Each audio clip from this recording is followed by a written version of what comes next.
And a good evening, ladies and gentlemen. Welcome to episode number 345 of the Hit the Ropes radio show. Of course, the world famous Hit the Ropes radio crew here with you on a beautiful Wednesday night. Demetra Stokes here, joined by the Caribbean Playboy, Shane Howard. Shane, another glorious night to talk some wrestling, man. How you doing tonight? I'm great, man. I'm sitting back, eating my parfait. I love free food. Wait, I just picked up some food. Where did you get the free food from? I got coupons for free parfaits. For being a teacher, I stole like 6 of them. Look at you, man. Look at you. Kids, we don't condone stealing. But anyway, man, welcome to this latest edition of Hit the Ropes Radio. We're so excited to bring you this episode. We got a lot to talk about, man. Episode number 345. Of course, we want to thank those who are joining us in the chat room, those of you that will be joining us, listening to the podcast, whether you're downloading it on iTunes, Stitcher, wherever you may be listening to the podcast. Those of you checking out the VC.com, we certainly appreciate the love you've been showing us there as well. Hit the Ropes Radio can be listened to at the VC.com as well if you're looking for another outlet. But let's go ahead, Shane, and get right into some of the discussion here. I want to start, of course, let's go ahead and start with Monday Night Raw. Might as well get into it. The big reveal. The title of this, or the title of our episode today is "I Am Your Father," hearkening or not into the Star Wars stuff. But Monday Night Raw, there was a big reveal by Kurt Angle. Kurt Angle revealed himself to be the long lost father of one Jason Jordan. Shane, I need you to tell me something. I need you to tell me that this storyline is actually going somewhere, and if so, where the heck is it going? Okay. I'm not going to be as impressive with my defense as I was with Jinder Mahal. But I can tell you this. When I saw Jason Jordan come out, 2 things crossed my mind. I'm like, I'm not surprised because we know Kurt likes his coffee without cream at times, Kurt's a fan of the sisters. All right. Yeah. So I'm like, you know what? This can work. And second, I'm like, I'm happy that Jason Jordan is going to get some kind of spotlight. Once we started seeing Chad Gable do a couple singles matches on SmackDown, I'm like, I think we had talked about it a couple weeks ago. I'm like, are they planning on splitting these guys up? And sure enough, here we are. I just don't know if Jason Jordan is right now where he is, if he's main event. I don't think they're going to shoot him straight up to the main event. When I'm reading in the dirt sheets and all that is like he's supposed to get a heavy push in the mid-card division, which is pretty much where he was over on SmackDown when American Alpha was being featured. So I think for now we're going to see him being heavily featured on Raw from this point on. Where this goes, does this lead to the rumored Triple H versus Kurt Angle, where Jason Jordan possibly ends up being a pawn of Triple H's? I don't know. Right now, I'm just happy to see Jason Jordan get some spotlight. And last thought on this, my wife will happen to be watching the show when, that segment came on, and she was like, he kind of looks like Kurt Angle. Oh, you stole my thunder, man. That's where I was going. He looks like a black Kurt Angle. He does. So, people are crapping all over this. I'm not gonna say that it's bad. I don't think the crowd reaction was what the WWE was going for, but all this stuff that the WWE has been doing on Raw lately that involves Kurt Angle and Corey Graves for some reason does not always lead to this great fan reaction that I think the WWE wants. Because, you know, we kind of all knew Big Cass was going to turn on Enzo. And this one was just like, Jason Jordan? Okay. I don't know. It was a bit of a downer for me, or a disappointment, if you will, because I'm like, man, they're doing all this build up, and you know, this could ruin me. This could do all this. And he comes out and he says, you know, hey, I had a fling with a lady. The lady had a kid, and you know, and now I have a son. I mean, you know, that's kind of everyday life, and in some circles, I guess I shouldn't say it's everyday life, but I think the crowd reaction, the reason that you didn't get the crowd reaction that WWE was probably hoping for is because it was Jason Jordan. You know, no offense to Jason Jordan. Jason Jordan seems like a phenomenal wrestler. You know, like I said, they picked the right guy because he's Kurt Angle-ish. Like I always talked about how American Alpha kind of reminded me of the world's greatest tag team. So he's definitely, he looks like Kurt Angle. It's almost like Darren Young looking like the Black John Cena, and Jason Jordan is the black Kurt Angle, if you will. And when they did the interview, I don't know if you saw like the fallout when they did the interview with Renee Young. For a minute, I thought it was legit. I'm like, wait a minute, is this real, or is this, you know? But of course, I knew it wasn't.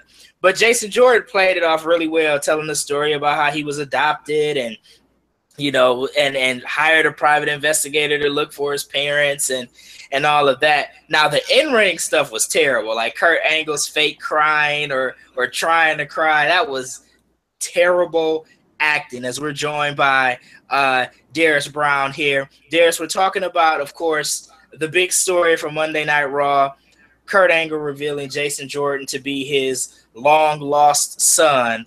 Was it a hit or miss for you, Darius? How did you feel about the storyline?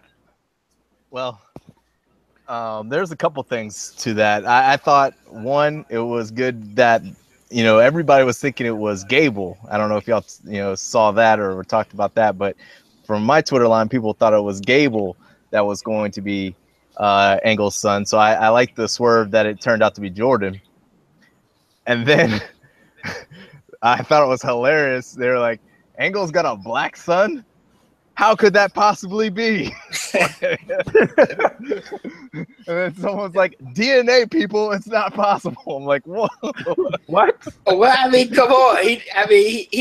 I'm pretty sure Jason Jordan is probably he's biracial. He's biracial in real life. So yes. It's completely plausible that he has a black parent. It's probably likely. It's absolutely likely. And probably, you know, a white parent, you know, a big white parent and a black parent. So yeah, so that's crazy, but go ahead. And then just finally the throwback to the storyline with Sharmell. People are hanging on to that as well. Like, I don't even remember that. You mentioned that. I don't even remember the storyline.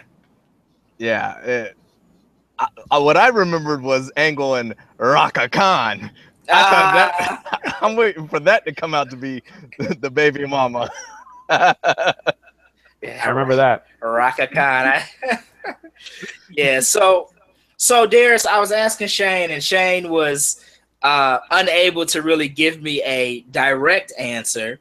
But where do you think this is going to lead? Like, where is this going? Because this just came out of the blue for me. Like, I know we've been seeing the lead up to, you know, Kurt Angle revealing something, the conversations with Corey Graves and everything, but the whole storyline just comes out of the blue. Everybody thinks that this is going to somehow lead to some match with Triple H, but what does Triple H have to do with Jason Jordan and Kurt Angle, for that matter? I mean, obviously they have past history. Wouldn't it have made sense to play more on the former fling or love triangle between Kurt and Stephanie and Triple H if they're going to eventually go there anyway? Yeah, I mean that would make sense. I don't see the end game yet. The question is, everybody's saying this automatically puts Jason Jordan in line for a major push. So, I mean, we've seen this with Shelton Benjamin before. When it comes to major pushes and folks that look like him. So, I'm waiting to see. I don't know what's going to go out. Between those two. I'm also curious because we saw on last Tuesday, not yesterday, but last Tuesday, the match with Gable all of a sudden got a high-profile match out of nowhere and got put over by AJ Styles, and he got the handshake, validating him and everything like that. So it seems like his career will also get a little bit of a push. So it'll be interesting for both guys to see where they go. I hated that Gable interview, by the way. It just didn't seem as the type of reaction I would expect when your tag team partner, left you and now you're there by yourself. I mean, I guess in a way he might be cool with it because Jordan called him after Monday night and explained everything, and he accepts that. But I expected a different approach from Gable. I just didn't love his response to everything. The man found his long lost father, man. How is he supposed to be fit? How is he supposed to feel? Should he be happy for his homeboy that he found his daddy? You messing with my money, man. Yeah, okay. I can see that. I can see that angle. Hey. Now with that being, go ahead, Darius. I just had a question, like, how did this all of a sudden move you to Raw? All of a sudden you get a new daddy and you switching brands? Like, what? Like, how does that work? Like, see, and that was the next question I was going to ask you guys. Wouldn't it have made sense to keep them both on the same brand? And then, as Shane kind of was alluding to, you can play that Gable being angry angle and, turn on Jordan, if you will, or at least give Jordan somebody to wrestle until, you catapult him to the, like you said, the upper mid card or even the main event scene, which I don't foresee for him yet. But it almost would have made sense just to give Gable some direction. Because, it's almost like, okay, Jordan has some direction. He's going in this storyline. He's Kurt Angle's, long lost son. That's probably going to lead to some opportunity for him. But it leaves Gable kind of hanging, and we don't know what the heck. It's almost like when my man left the Vaudevillains, and it kind of left the one dude just kind of hanging out to dry. Yeah, singing about his opponents that he's going to wrestle. I mean, I know he did that anyway, but it just kind of left him hanging out to dry. And this kind of almost seems like, although that guy, think he quit or got fired or whatever, this is a different situation because both guys are still with the company. But if you would have kept them on the same brand, then maybe you could have built Gable up by having them turn on Jordan and then separating them, at some point, kind of like what they're going to do with Enzo and Cass, which is maybe why they're not going that route with the American Alpha guys. I'm tired of the, when the tag team breaks up that the guys start wrestling each other. I didn't care for it, with Enzo and Cass, mostly because of the size difference and the fact that Enzo is not that great in the ring. But we see it all the time. Crime Time, they did it. There's always this, the guys break up, one of them, they got to immediately fight each other. Same thing with primetime players. I don't always care for it. And I don't care for the fact that we're breaking up tag teams. I don't care for that fact. Why are we still breaking up these tag teams? Can we get this division, the division on both brands? Can we get them to the point where we have multiple players, multiple storylines, and not just the 2 tag teams or the 3 tag teams going for the tag team titles. Yeah, but I don't like it for the fact that obviously it looks though that Gable's going to be a face, and I don't see him as being a heel. So being the grumpy, angry, resentful guy, I don't think will service him well right now. So, have him an extra strong face in the singles division is cool. Plus, when they bring back Shelton Benjamin as his father next week, then it's all good. So there you go. Sidebar here, Darius. Are you broadcasting on the patio, brother? Is that where you? Yeah, man. I mean, I did it last week. It's not as cool as it was last week, but that's all right. Do you guys not have mosquitoes in Florida? Oh, we got them. It just don't bother me. I'm good. Oh, okay. My in-laws, my brother-in-law was out here. We were out here on the grill the other day, and he was complaining and whining and stuff about being hit. I didn't feel nothing, bro. I would be dead. So better you than me. So I guess we'll see where all of this Jason Jordan, Chad Gable stuff goes as they go their separate ways, and Jordan is under the tutelage of his now father, Kurt Angle. It'll be interesting. Jim Ross, I read on his blog, just a quick note, that he foresees Jordan and Kurt Angle like forming some type of heel duo together down the road. Kind of a father-son heel duo. What do you guys think about that? I kind of feel that they have to go kind of heelish with all of this, where Jordan, I think Jordan's going to go over there, and this opportunity that's going to be coming to him, other people on the brand are going to be like, it's kind of unfair that you're, giving all of these things to this guy who's your son. That's nepotism. I feel that people are going to resent that, and that's kind of a heelish thing. So I could only see it going that way. Now they could also make it where Kurt is putting pressure on Jordan to live up to, his bloodline. I don't know if they're going to go LeVar Ball, just because I got to drop LeVar Ball's name at least once a week on the show. Oh, please. But they could go that route as well, where Angle's just putting these challenges in front of him. But I feel that it will probably be better if they went a little heel with it.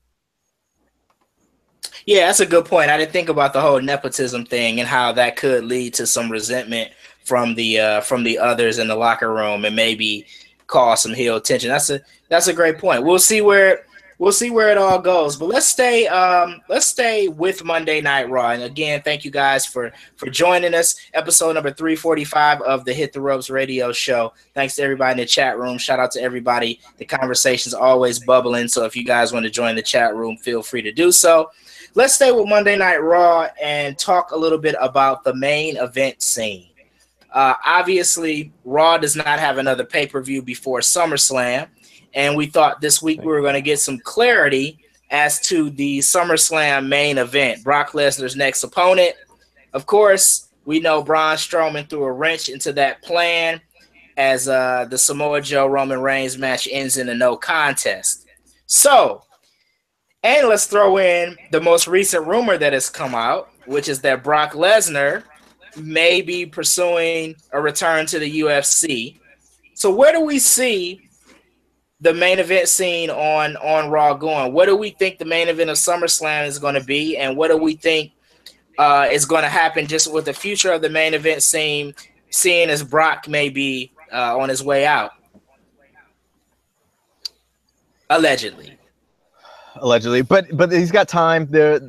I think the contract expires around WrestleMania, right. So he has 4 months before he can compete in the UFC through the USADA, which is the anti-doping protocol. So but people are hinting or saying that he's going to might compete in November. I gotta check. He's also suspended from competing in the UFC because he got tested positive multiple times, not just once, but multiple times. So I haven't even looked today to see if that was paused because he, I think, announced his retirement and all that good Right. stuff. So there's a Yeah. lot going on there. Yeah, That needs to be. I read that it was paused and that at the earliest he could return to UFC in December is what I read. Okay. Yeah. So that makes sense. So in the meantime, come SummerSlam, do we get hasty and drop the belt, or do we keep this thing going? Because I believe, Stokes, you were on board with saying Joe was a one and done as a title contender, or somebody on the panel was, and that's a shame because that feud was hot. But then you have Braun Strowman that's hot, and I think Braun Strowman is the guy they should go to. They need to put the belt on him. It's time, and have all these other guys just get destroyed, including Brock Lesnar, where they'll get official one-on-one between those two. Interesting. Shane, what's your take on it all? I mean, with the contract not ending until WrestleMania, which is many months away, I don't feel that they necessarily have to rush it. I don't have a problem with Brock as champion where he's not always there. I don't feel that every pay-per-view we need to have the WWE champion or the Universal champion wrestling, defending their title, or somebody going for that title. Back in the territory days, not to say that I want to go all the way back there, but back then you wouldn't see the champion for months. You had these people working and building these programs and these feuds for this eventual title. I don't have a problem with Brock being out with the title and coming in every 2 to 3 months wrestling somebody for that belt. UFC, they don't have the champion wrestling every month, for the title. And if you're trying to get some of that type of element into your wrestling, then follow it that way. But they got a lot of time, and they don't need to hot shot this title onto Roman Reigns or anybody else right now. They can let the things play out. We see who the big players are in the main event scene right now. It's Braun, it's Roman, it's Samoa Joe, and it's Brock Lesnar. Those 4 guys, which we'll probably see a fatal 4-way at SummerSlam, which I'm fine with. And eventually we'll get our Brock versus Roman Reigns, where they can drop the title to Roman if they wish. But let this play out. And if Brock leaves, you know what? Brock put some asses in the seats, and his contract, I think, was well deserved. Well, I'm going to have to disagree with you. I have a huge problem with the Universal Champion not appearing or not defending the title frequently. I think that the match versus Samoa Joe, was that his first defense since winning the belt at WrestleMania? I believe so. That I can think of. That's awful. That's terrible, Shay. That's bad. Yeah. I just think that the fact that Brock Lesnar is a part-time wrestler, if you're going to put the belt on him, at least have some type of agreement where he's going to appear more, or at least defend the belt at the pay-per-views if he's not going to be on Raw. I'm not saying he has to be on Raw every week, but one defense since, April is kind of crazy. I think I agree with you on this, Shane. I do think it's probably going to lead to some type of fatal 4-way at SummerSlam, but I do think that Lesnar is going to drop the belt at SummerSlam, be it to Braun Strowman, be it to Roman Reigns. It's probably going to be one of those two. I love Samoa Joe being on the main event scene. I did say in previous episodes he was one and done, but I didn't want him to be. I was saying I would hope WWE wouldn't go that route, but I kind of saw it that way. But I'm glad that they are, extending his time in the main event scene, so to speak. But we'll see where things go, man. And then you got other guys, of course, that are kind of chomping at the bit, waiting for an opportunity. You got your Seth Rollins, you got Finn Balor, you got The Miz, who's been more than deserving of a main event opportunity. For God's sakes, if he wrestles Dean Ambrose again, I'm gonna choke somebody. Like, geez, how often do they have to wrestle? But you got Bray Wyatt. I mean, you got a number of main event level guys, and of course, free agent John Cena as well. So you got a number of guys you can throw into the mix on Raw. But we'll see where things go with Brock and where his future lies. Darius, do you think we ultimately see him back in UFC? That's hard to say because I think the competitor in him says yes, but I don't think he's able to really compete, even though he won his last bout. Depending on the competition, let me rephrase that. They could try and find some big fights with him, but Frank Mir, a guy who had a rivalry with and was declining in talent, is gone. The UFC has released him, so there's talent for him to fight, but he's one of those guys that comes out for the big money pay-per-view. He's not going to win a world title again, so it's just a real matter of, does he want to still compete? Does he still want to travel for the WWE, even in the limited dates that he does? Yeah, and some of the inside information is saying that he's already told WWE that he does not plan to re-sign. Now, we all know that that's how he got that nice. That's how he got that nice contract he's in now. He could very well be leveraging the two companies because, like the WWE, the UFC is lacking big name stars right now. Conor McGregor, as everybody should know, is about to fight Floyd, so he's distracted. He's not there, and just like the UFC, there's some rumors going out that the WWE wants CM Punk back, who also is apparently looking to reschedule a second fight, and he got murked in his first one. So. Yeah, I saw a Punk interview. He said they asked him what part of him misses professional wrestling, and he said absolutely none. He has no desire to return to professional wrestling. Apparently, WWE brass is still like suing him and all types of stuff. I think that is a situation. Vince McMahon always says anything can happen in the WWE. I think that is a situation that is beyond repair. I do not think that situation will ever fix itself. I'm sorry. That one will never fix itself. Punk hates the McMahon. Stokes, no. Stokes, come on, Stokes. Where's the last time, I'm not going to say you specifically, but where's the last place wrestling fans have seen CM Punk? He's on Road Rules or something. He's going the opposite direction The Miz came. At least The Miz started from the bottom and now he's here. CM Punk is here and is going to the bottom. This man. What is it? They bring him back Real World and CM Punk's on it? It wasn't Road Rules. It's the challenge. He was on the challenge. The athletes. The athletes versus the veterans or something like that. Yeah, he was arguing. I saw the Twitter clip of him arguing with that goober that was on Road Rules for like 50 years.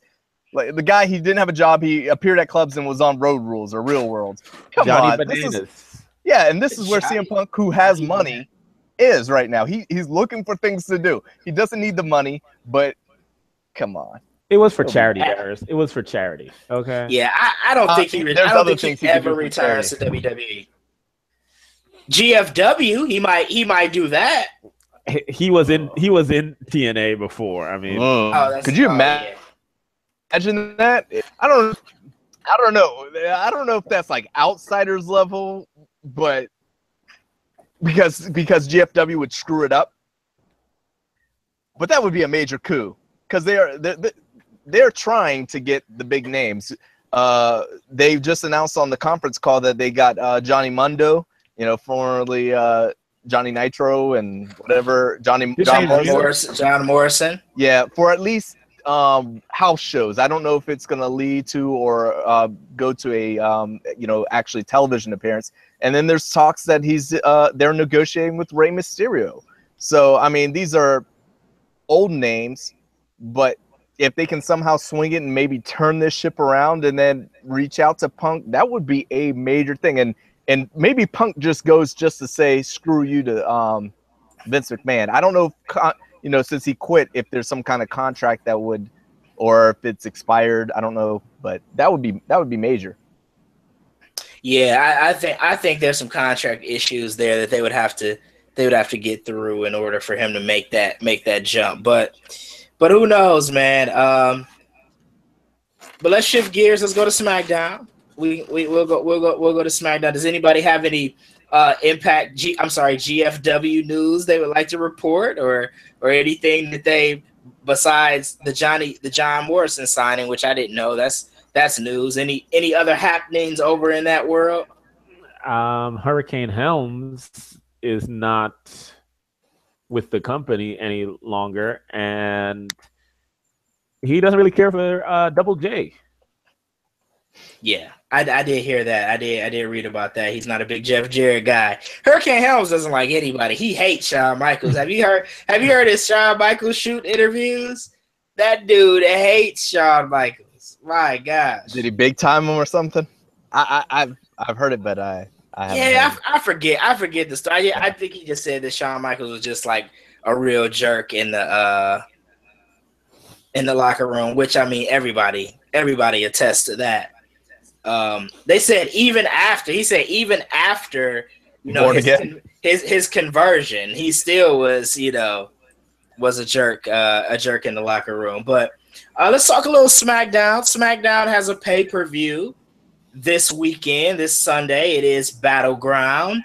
Did you guys see anything notable on SmackDown? We're going to get into some Battleground predictions. We're gonna predict the pay-per-view here. But I just want to get your thoughts on SmackDown overall. Did you guys, was there anything notable that stuck out from the show, or anything that is worth discussing before we shift to Battleground? I didn't hate the interaction between Orton and Jinder Mahal this past week. Orton actually gave a promo that I did not hate. I like that he was talking and he was like climbing up the Punjabi prison. I liked all of that. I felt it was a nice final push to the match, even though I am not looking forward to this match like that. But it was a nice final push. It was a nice promo from the guys, especially Orton's end. Yeah. First of all, that Punjabi prison just looks like it's way too many layers, man. It's like, how are we going to see the match in between all of those bars? It's like a lot going on. It's an intriguing looking structure, but it's a lot going on there. But let's go through the card and just kind of get you guys' thoughts on how you think the show is going to go. I won't start with the title match, but we can start with the pre-show match. I think for the pre-show match, there is Aiden English versus Ty Dillinger. Very kickoff-worthy match. That sounds like the match that you don't even see televised on the pre-show. well, give us your thoughts on the match. How do you see that one going? I could only hope that Ty Dillinger, who I had great hopes for, I can only hope that he wins this, because English has been there to sing and then get his ass kicked. I'm only hoping that Dillinger beats him, hopefully in 10 seconds. Yikes. I mean, I don't know why this is going on. This is not even like a velocity level match here that they get on the card. This is like ridiculous. Velocity? Oh my God. I mean, come on. What is Aiden? What is this gimmick? What is this horrible sing? This is like, I at least get what's his name, Elias Sampson over on Raw. The guitar playing, you know, reminds me of when The Rock came out doing that when he returned in like 2003 or 4. But this horrible singing, I just don't get it. It's not. It's like gives me like that X-Pac heat kind of feel to him. I was just like, stop it. You know, when they released his Homeboy, they should have sent him packing too. I'm sorry, let him go to GFW or something and reformulate. So this is a wash. I'm not tuning in for this. Oh boy, you sound angry. So Very. Quick, a little sidebar since Ty Dillinger is involved in this match, and I'll go ahead just for the sake of picking and pick Ty Dillinger because I don't think I've ever seen Aiden English wrestle in a match, or I don't think I've been interested enough to watch. So I'm going to pick Ty Dillinger, but Ty Dillinger, Nakamura, all call-ups to SmackDown from NXT. Why aren't the NXT stars seemingly now, with the exception of, you know, Kevin Owens is having a good run, Samoa Joe obviously is having a good run, but some of the more recent NXT call-ups, American Alpha fizzled out, Enzo and Cass fizzled out, Nakamura seems to be fizzling, Ty Dillinger is wrestling Aiden English, so he has already fizzled. Like, why do we think the NXT guys, why isn't it translating over to the main roster? Is the fan base legitimately different? It's like the Impact Zone audience.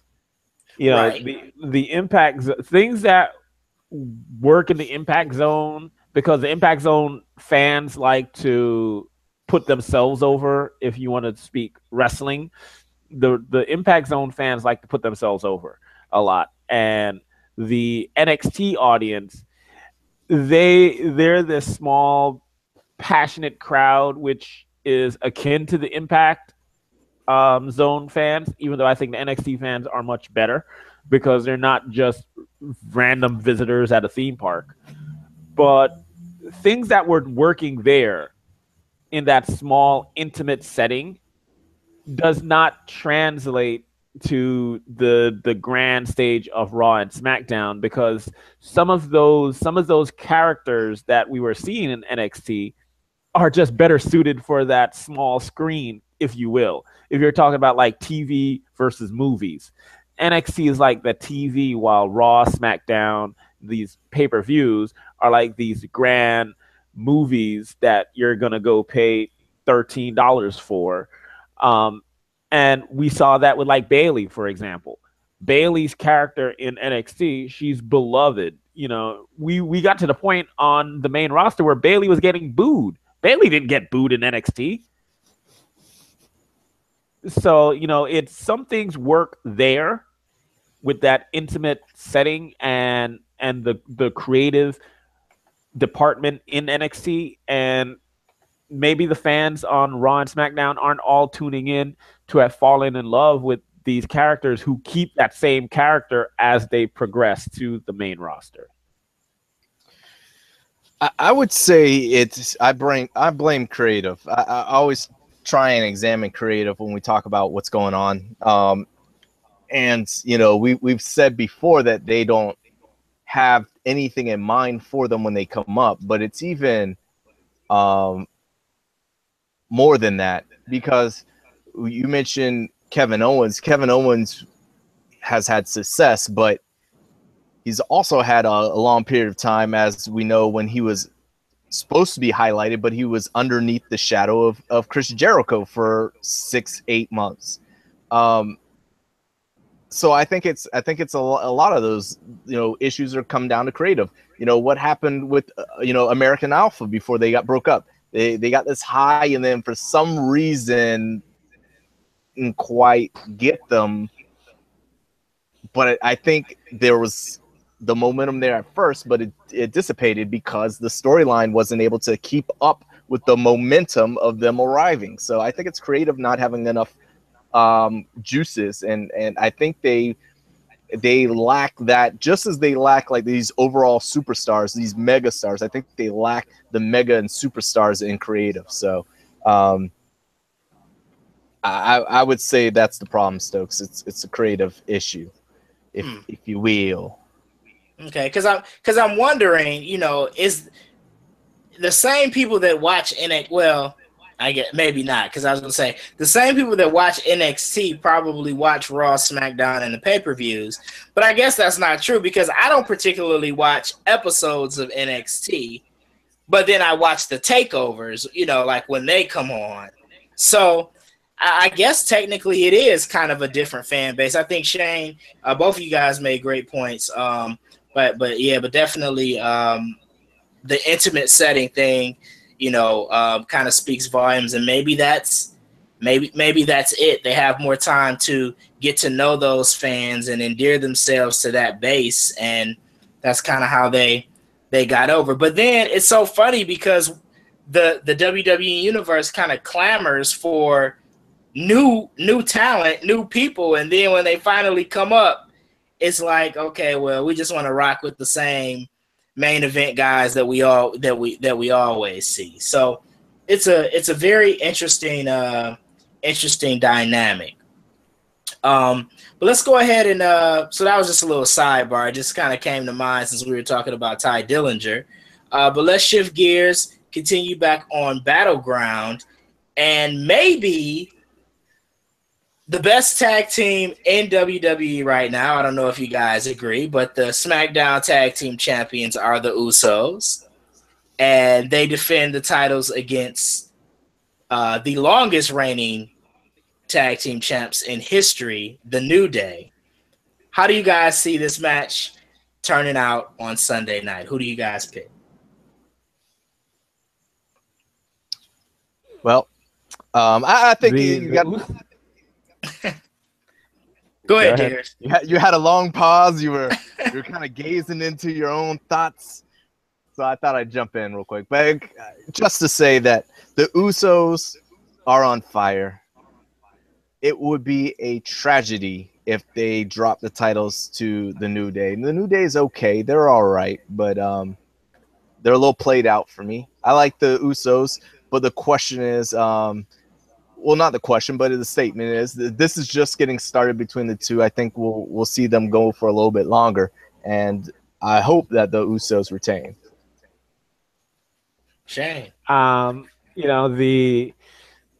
way that wrestling tends to work is that if you lose on the go home show, you're kind of penciled in to win at the pay-per-view.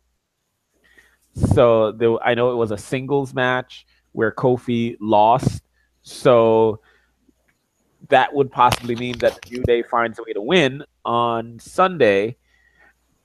I am not hoping that happens.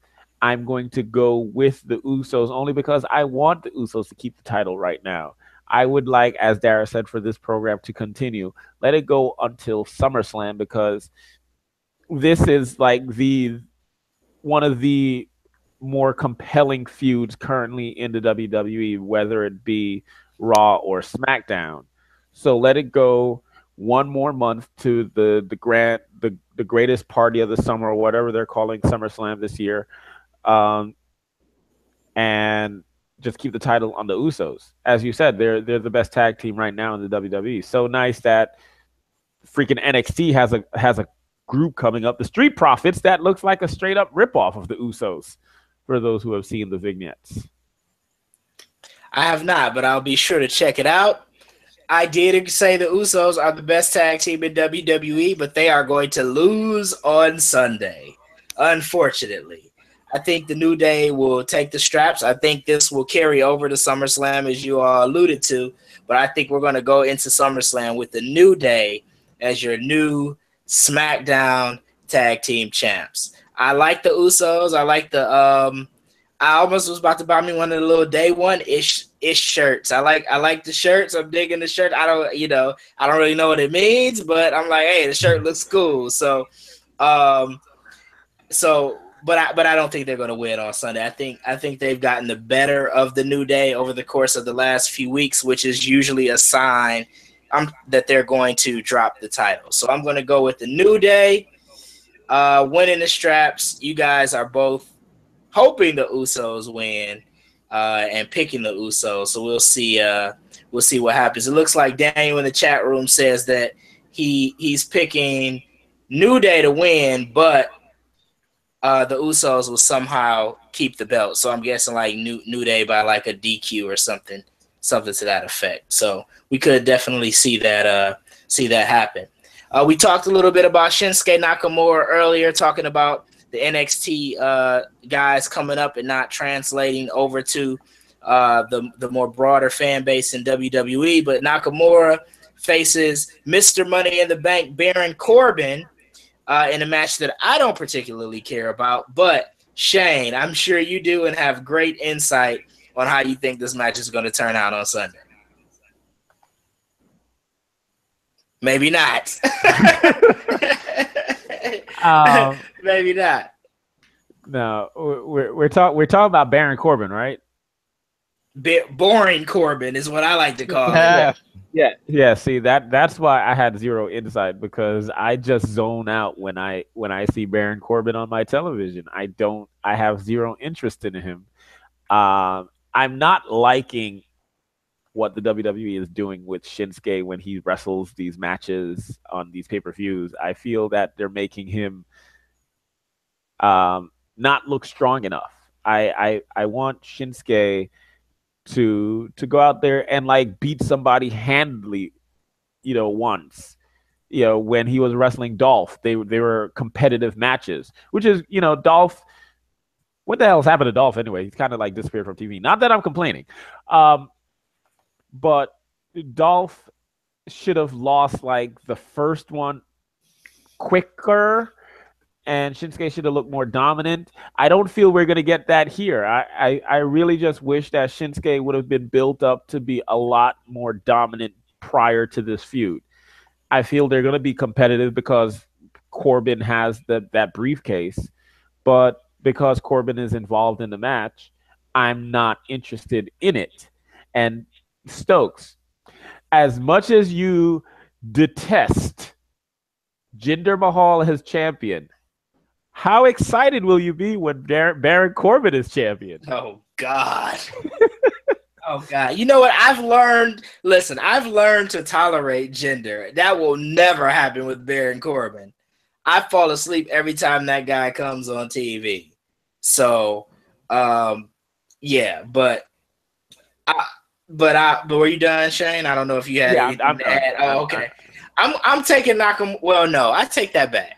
I was going to take Nakamura in the match, but they got to figure out a way to keep Corbin strong. As you said, he has the Money in the Bank briefcase, so they got to keep him. They got to keep him strong. Although, hey, maybe he loses to Nakamura. Randy Orton wins the Punjabi prison match, and we get a cash in. Maybe. But I'm going to take Nakamura for the sake of not caring and, hating Baron Corbin. So, Darius, what you got? Well, I think the real competition is to see if Baron Corbin can keep ahead of that little thing that comes out of his hair, that one little piece that comes off his head, as long as HBK. That's the only competition I think there is. Other than that, that's the only thing I'm watching Baron Corbin for, because, as you mentioned, he is a complete bore, and he doesn't have to be strong. We saw that with Daniel Bryan. Daniel Bryan had that briefcase, right, and he was getting beat. And all of a sudden, he was world champion, I think. So this is a lose-lose. You talk about the fizzle for Nakamura. I've never been more disappointed than. I mean, you come to debut, and then your debut is against who? Baron Corbin, really? I mean, I don't know. Maybe they could blame the Andre Giant Memorial Battle Royal curse on him, because anybody who's won it has done nothing. I don't know, but give it to Nakamura, because I think Baron Corbin is just big, and that's it.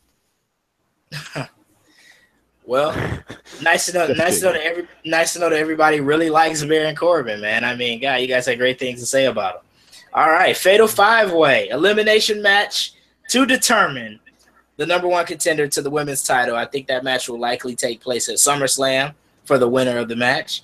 But we got Becky Lynch, Lana, Charlotte, Natalya, Tamina. Who you got, Darius? Man, that's a great question. I'm not being realistic here. But my heart is for the Queen of Hearts, Natalya. Can we all? Me too. Go ahead. Let's just come to agreement that it's time. Just let her have a run. Let her run off into the sunset with one last championship, because I don't know if you noticed, Lana, she's getting beat in 3 seconds.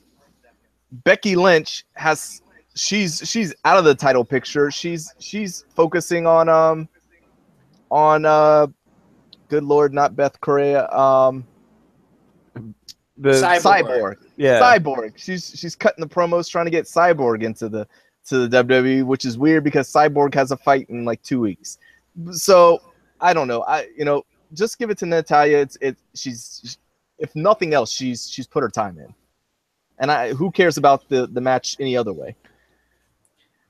Natalya's been in WWE for like 15 years and she's like 28. It just seems like she's been there forever. And I don't know that she's 28. I'm making that up, but she's been there a long time. But I bet she's not mid-30s yet. She's also only had about 28 wins in that 15-year career. God dang. That's cold, man. That's cold. But go ahead, Shane. Who you got in this match? I would love to see, as you guys pointed out, Natalya win, but I don't see it happening because Natalya is just there for being a good hand and to generally take the pin. I would think that they're thinking about maybe Lana with this whole Tamina thing, but I would like it if it was flipped and then Tamina actually wins and Lana, starts helping her out, when it's time for Tamina to go against Naomi or whoever might be champion. So I'm going to go with Tamina. I'm probably going to lose, by picking her, but I would go with Tamina. But just your luck, she'll probably win because WWE likes to go come out of left field with the winners of these fatal 5-way matches, because she's probably the one. If you were just say, okay, who has the least chance to win? You probably would think initially Tamina, right? So my heart is with Natalya, but I'm thinking Charlotte's gonna win this match. Charlotte versus Naomi at SummerSlam is a pretty high profile, women's match. Naomi has done wonders for herself. She's hot right now. So her versus Charlotte, particularly if they put Charlotte back in the heel role. I don't like Charlotte as a face.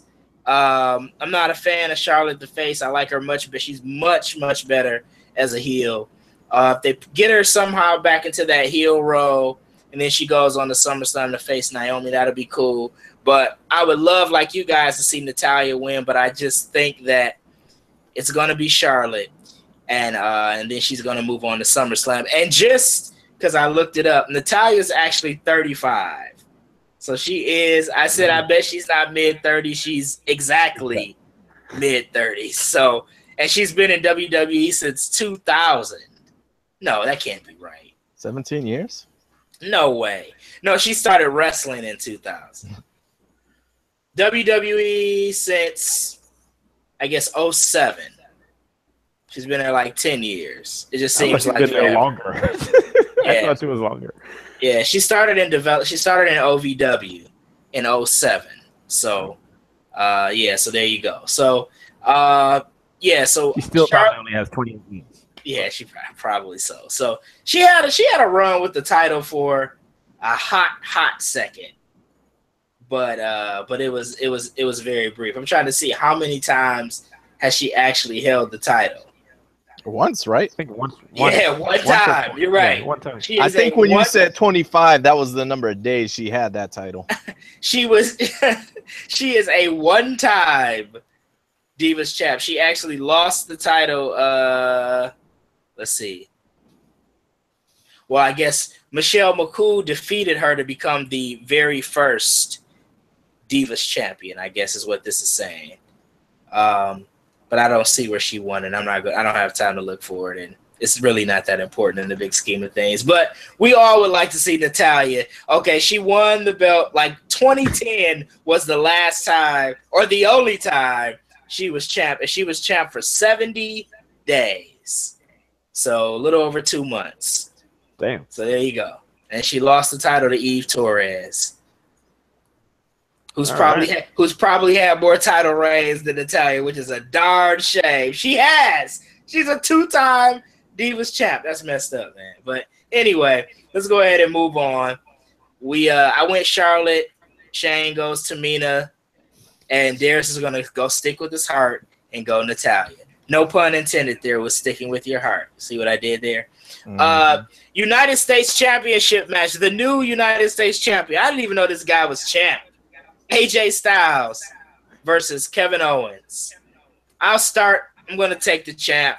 I think AJ Styles retains and goes on to SummerSlam. I hope the rumors of him facing John Cena at SummerSlam are not true. Why in the world would we want to see that again? I mean, not that they didn't have a great match, because they did. I think, did they win the Ropey for Match of the Year? I know they were nominated. It was up there. But I've been hearing rumors that they want to go Cena AJ again for SummerSlam, and I'm like, why? Why? Do something fresh. Do something different, like Cena versus Rusev right now. Like, why? Why? But I'm picking AJ Styles. Shane, what do you got in this one? We don't necessarily have to go back to AJ versus Cena, because Cena's a free agent, so he might be, busy with Raw people soon. I'm gonna stick with AJ here. He won the title at that house show in Madison Square Garden, just to show you that anything can happen. But I'm gonna stick with Styles. But titles only change hands at house shows in Madison Square Garden. Those are the only house shows where titles ever change hands. Ever. It's always at Madison Square Garden. But I think there was one time where it changed hand in like some podunk town in like Pennsylvania or something. Yeah. Well, I remember The Undertaker won the belt from Hogan at some podunk town in Texas many, many moons ago. But rarely does a title change hands at a house show that's not named or located in Madison Square Garden. But Darius, who do you got in this match? AJ Styles, Kevin Owens. Yeah, it would be quite silly to flip it back to Kevin Owens at this point. And that whole gimmick of the Canadian who I'm a little over the nationality or the nationalism angles and stuff like that. So I'm hoping we not only have AJ Styles retain, but they go ahead and move on from him as well. Maybe Gable, who gave him a good match, will somehow appear as a contender. So Styles for the win. Styles for the dub. All right. And I alluded to this just a few minutes ago, but there's a flag match taking place at Battleground between one John Cena representing the United States of America and representing Bulgaria, Rusev. Who do you guys? Oh boy, the collective sigh as we get into picking this match. I think we probably are all in agreement that John Cena's going to win this match. I mean, collectively, I'm just not into this pay-per-view. Like, I left for a cruise last week Sunday, and there was a pay-per-view. I come back, and there's another damn pay-per-view. I'm tired of these pay-per-views are coming too close together. I know you want to have content for this freaking WWE network, it's just too much. And a lot of the matches are just there so you can fill out the darn card. If it's John Cena, I'm not interested in this match, and I hate this match because Rusev is going to lose this match, and Rusev does not need to be losing to John Cena anymore. So John Cena wins. Yeah, I agree. John Cena. Well, I disagree. I'm gonna go the other route. I think Rusev. They need somebody, and if John Cena is not going to be a guy on there, they need more heels on there outside of Jinder Mahal. And I hope Rusev gets the win. But he was locked into the camel clutch, and we already spoke about what that means on the Go Home show. Usually it's the opposite, so that makes me cringe a little bit, but I'm hoping they do the right thing. Cena doesn't need the win to survive, but Rusev really does. It's a great point, but there is no way John Cena, after being gone for like 4 or 5 months, is going to come back and lose a match to Rusev. Not the month before SummerSlam.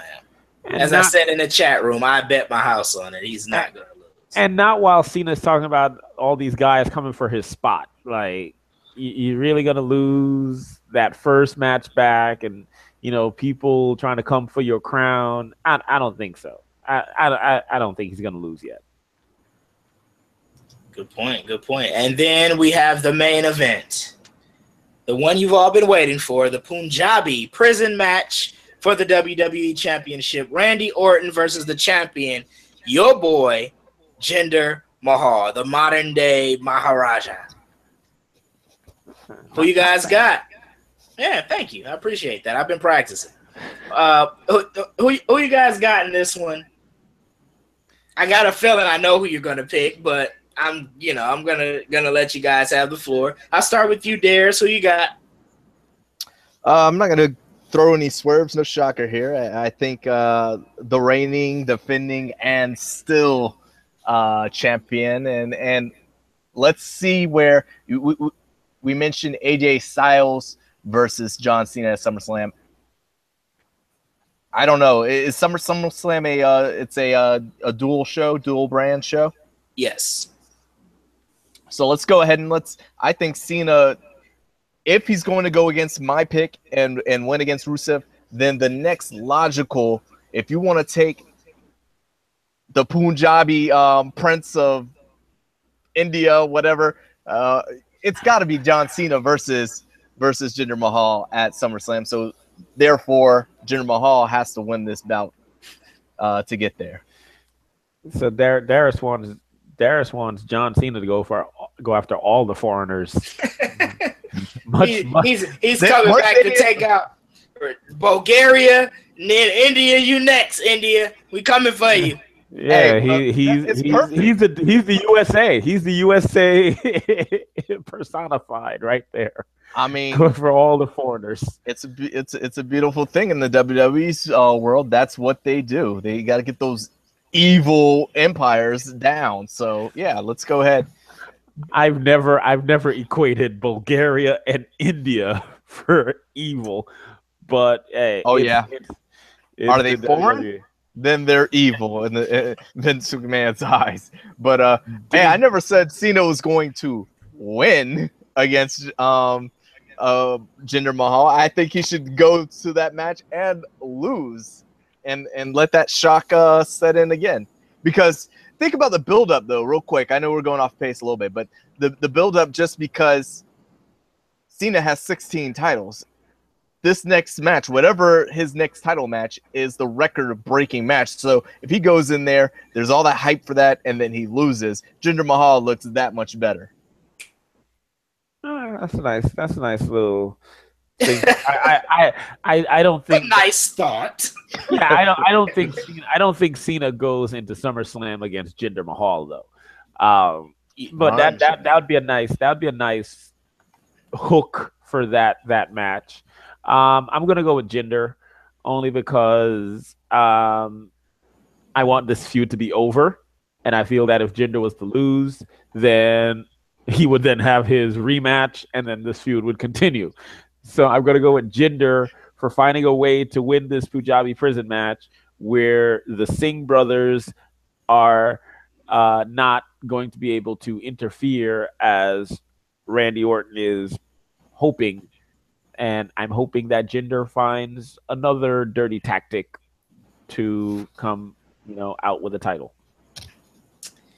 Yeah, this match for me is like picking between like liver and I don't know, insert whatever vegetable and beets. It's like two things I really don't like, but I would take liver. I gotta pick one, so I'm gonna pick the liver, and in this case, liver is Jinder Mahal. Unfortunately, I am going to pick Jinder Mahal only because Daniel Price said in the chat room, Randy Orton's going off to shoot a movie. Because my pick before I learned of that news was Randy Orton, but I'll go ahead and Still go. hating on Jinder? Man, look, Jinder equality, man. Get on the thing.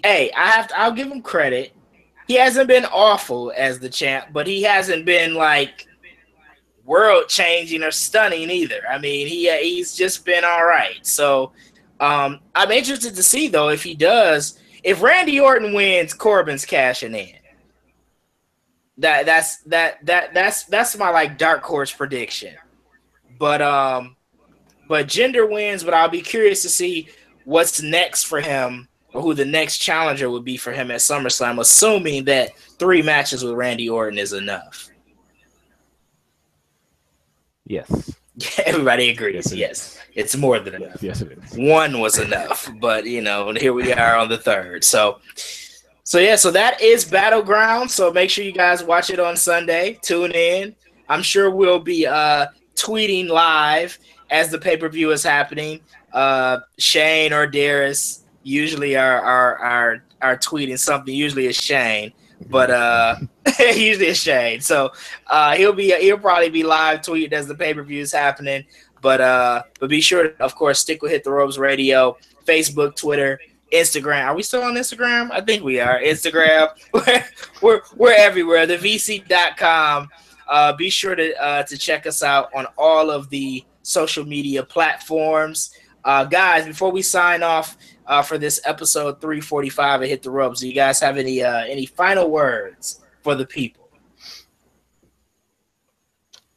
I did have something. Shout out to Shane McMahon, surviving that helicopter incident. I don't know. Nobody knows what it was. They just landed in the middle of the water. Yo, how can you trust a pilot that don't wear no shoes? He got socks and flip flops. How you gonna get in that helicopter, man? It was bound to go down. I was not looking at the fashion of the pilot. I didn't even know that, but I would have said this. I would have not gotten on the plane either if my pilot was not wearing shoes. I don't know. It's kind of like when I went skydiving a couple weeks ago, and there was one of the skydivers that it was a tandem skydiver, and the instructor. I look and he's jumping out the plane with this person, and I'm like, wait, this guy jumped out with no shoes on. I'm glad it wasn't I'm glad it wasn't the guy on my back. But yeah, I wouldn't have gone on that helicopter either. Yeah. Darius, you got anything?